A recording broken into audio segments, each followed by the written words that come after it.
Alright guys, so I thought it would be fun to do a like vlogging type deal for this because that's kind of what our group's about, and this was a meet that I'm going into. So, some things that I wanted to talk about that are really interesting in my time here so far. One is check your time zones. That sounds like something that's a little bit silly, but I'm on Central Time, and this meet was in Indiana, and they happen to be on Eastern Time. So I was just about late for weigh-ins. And being a super heavyweight, I weigh in at the late time anyways. And it ended up being 6:45 when I got there. Weigh-ins ended at 6:30. Now I emailed the director, and most meet directors are pretty chill, especially at a local event. You're not gonna get a lot of like to the T. I guess that's still recording. Okay, like to the T. Um,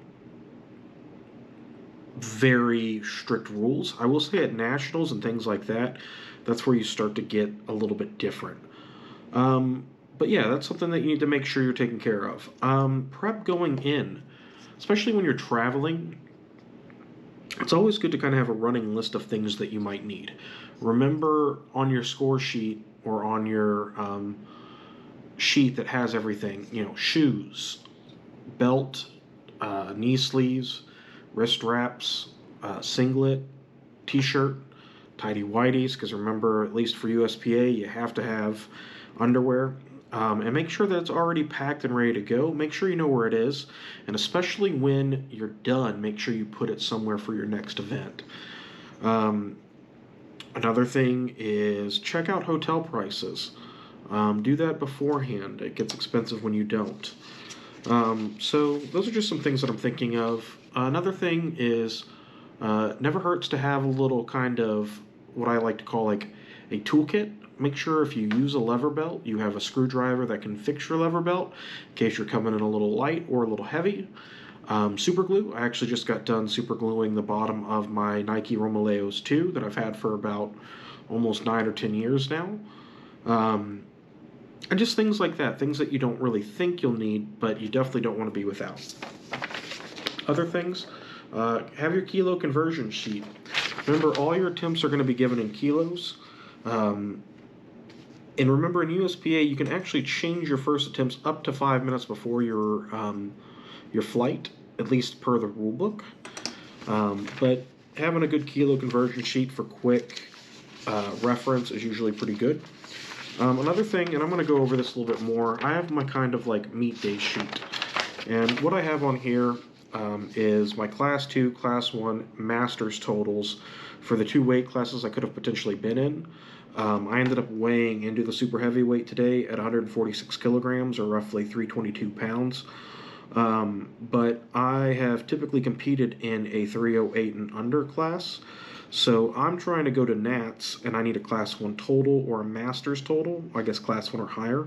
So I wanted to know exactly what that was. And then I went ahead and wrote out any records that might be in play for that class. And actually the only one that is in play, which is very surprising, I actually saw this one get set. I would have thought it wouldn't have standed very long, but it's still there, is the Kentucky bench record at 205 kilograms or 451.75. I'm not going to try to chip it. I'm just going to go for the 457 or the 207.5 because, frankly,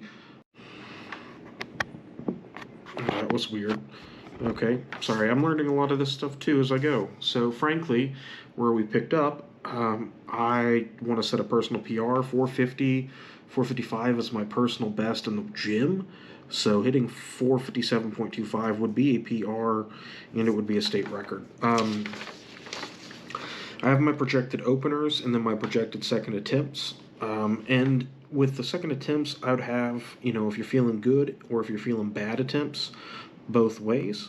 And right now, what I have going on is by my second attempts, I have my Class 1 total on the dot at 702.5. And that's going to let me kind of play with third attempts And then, this sounds silly, but I like to write out your primary and secondary goal for your meet.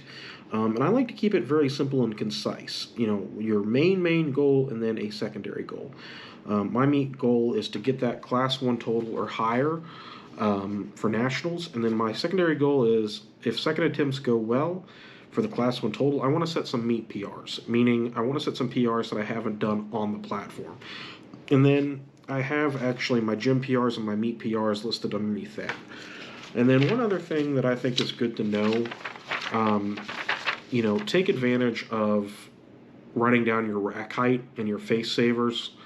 Think about your handler. If you want somebody to lift you off, although there's always somebody who will give you a lift off at these meets, remember to go through your commands mentally. And then finally, it's not bad to have a little conversion chart. Remember, red is 25 kilograms, which is 55 pounds. Blue is 20, which is 44.08. Yellow is 15, 33.06. Green is 10, which is 22.04. White is 5, which is 11.02. And then black is 2.5, which is 5.51. Roughly, red is 55, blue is 45, yellow is 35, green is 25. But it's not exact. Those pounds will add up later. And then I know we like to think in terms of our 45s or, plate each side, and know that one plate is roughly 70 kilograms, which is 154. 2 plates is 120, which is 264. 3 is 170, which is 374. 4 is 220, which is 484. And that's where we actually start to see the big difference between kilograms and pounds, because 4 plates is typically 405, but it's actually, when you do kilograms, it's closer to 495. It's actually about 11 pounds from that, which is good to know. I know that sounds silly. And then finally, speaking of which, with pounds, pay attention if they tell you what bars are going to be used. Sometimes squat bars are actually heavier than your typical bars. They're not actually 20 kilograms, they're 25. Know that. And then for you deadlifters out there, and for those of you who enjoy a good deadlift bar, or the cheat noodle as some people call it, check and see which one it is. It might be a Kabuki, it might be a Texas. I have not come across a Rogue yet. And if you're in a different federation, it's probably going to be a stiff bar. So things to just think about. Know what they're worth. Not what they're worth. They're expensive. But know what they are and know how much they weigh. Know what worth meaning poundage. So hopefully this meet goes well. I'll kind of report back with anything new. And I look forward to updating you guys tomorrow. So now we're in the meet videos. Here is my first squat attempt at roughly 500. Went ahead and buried it. Felt pretty good. Just wanted to get the commands. Felt good about it. Lights were broken. Here is the second attempt, 529 roughly. Again, looking to bury it. Hopefully it goes well. Getting deep. See some imbalances there, but got what I needed. Here's the third attempt. This one is a failure, and you'll actually see me tell them that by shaking their heads. Again, this goes back to what I said earlier in the video. Just didn't feel confident in my depth. So there it is. I hit it. You can even see it just wasn't there. So now we're going to go to the bench videos. Just give me a good solid opener here at 407. Something I could do in my sleep, I feel like. Felt like eternity, but actually wasn't that long when I looked at it. And then good press there, get the rack. Finally, here's the second attempt. We are looking at 435.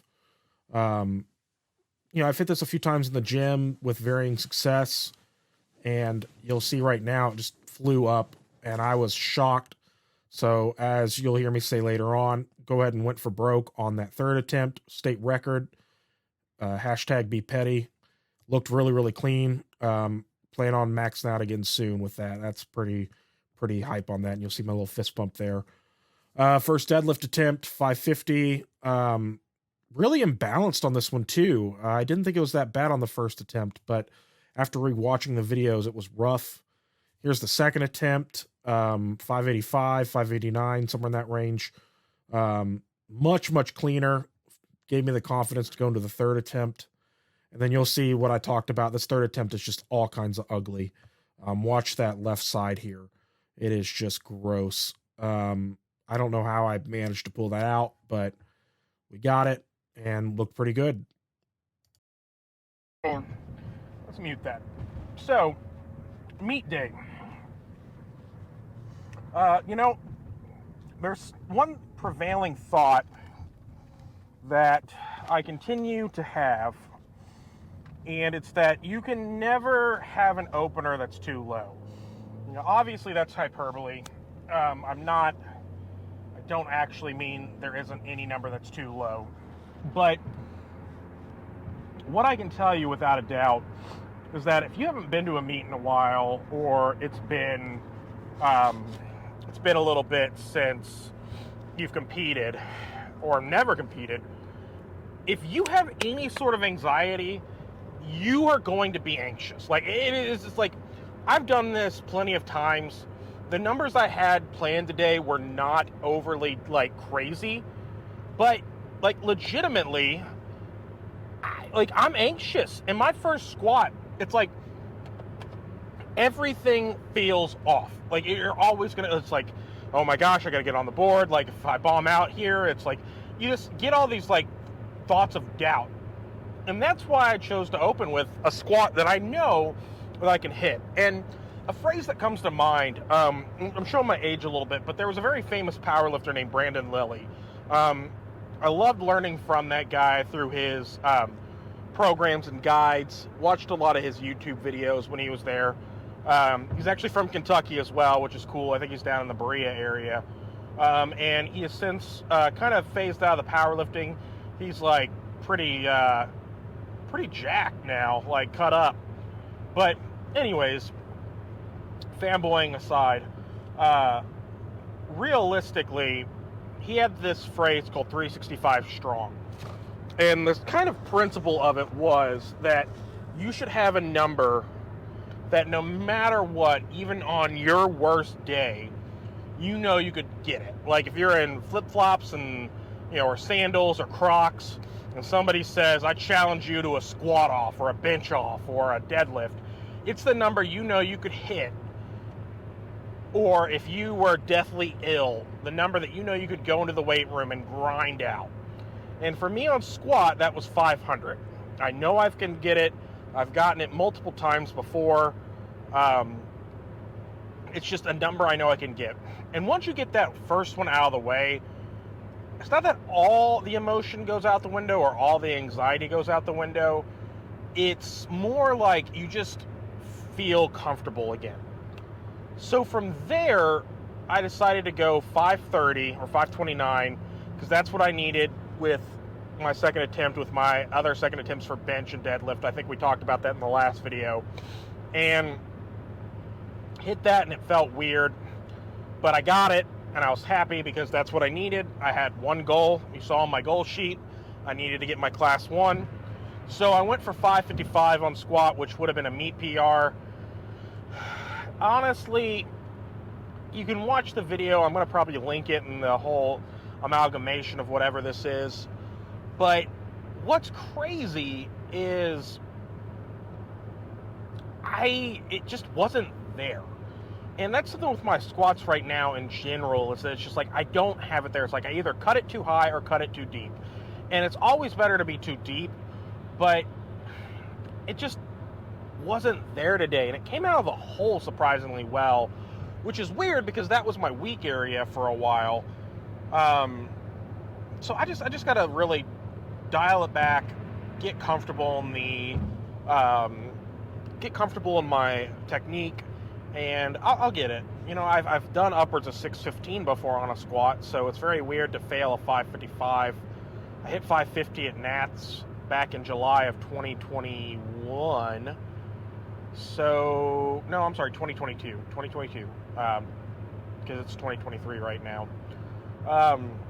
So anyways, a little bit disappointed, but I was fine. Maybe I could have grinded it out, but I would rather be fresh for bench and deadlift. So, going into bench, funny story. I'm in flight B. I think they were trying to tell me I need to lose some weight because I'm with all the cut up ripped guys who are all, 220 and under. And I'm just this fat guy, and it's like, oh, maybe they put me here to tell me something. Maybe it's time I lose some weight. But my bench opener was actually a little bit higher than some third attempts for the flight for a squat. And 407, very, very weird. It's a good thing to tell the officials if you have any sort of